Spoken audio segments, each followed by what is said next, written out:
समर्थ शैक्षणिक संकुलात निर्भय कन्या अभियान, 450हून अधिक विद्यार्थिनींना कराटे प्रशिक्षण.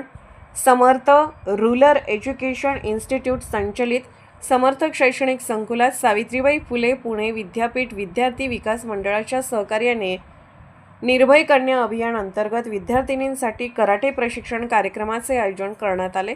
या उपक्रमात Samarth college of engineering and management, Samarth college of computer science आणि समर्थ लॉ कॉलेजच्या सुमारे 450हून अधिक विद्यार्थिनींनी उत्स्फूर्त सहभाग नोंदवला.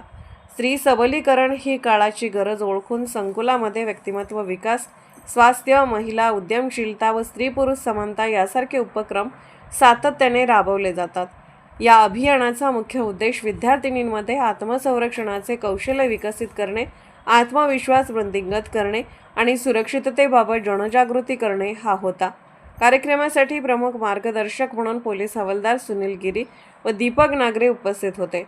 कराटे प्रशिक्षक महेंद्र गुळवे व किशोर काकडे यांनी आत्मसंरक्षणाच्या विविध तंत्रांचे प्रात्यक्षिक सादर केले.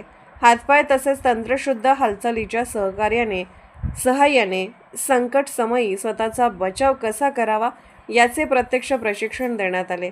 लाठीकाठीचे प्रयोग, तात्काळ उपाययोजना आणि मानसिक सक्षमतेचे महत्त्व यावरही मार्गदर्शन करण्यात आले. निर्भया पथकाच्या माध्यमातून तक्रारी गोपनीय ठेवून कारवाई केली जाते. तसेच शाळा महाविद्यालय परिसरात छेडछाडीविरोधात कठोर पावले उचलली जातील असे पोलीस अधिकाऱ्यांनी स्पष्ट केले. यावेळी संस्थेचे अध्यक्ष वसंतराव शेळके यांच्यासह पदाधिकारी, प्राचार्य व प्राध्यापक उपस्थित होते. कार्यक्रमाचे नियोजन क्रीडा संचालक HP नरसुडे यांच्या मार्गदर्शनाखाली करण्यात आले. उपक्रमामुळे विद्यार्थिनी अधिक निर्भय, सक्षम व आत्मविश्वासपूर्ण बनतील असा विश्वास व्यक्त करण्यात आला.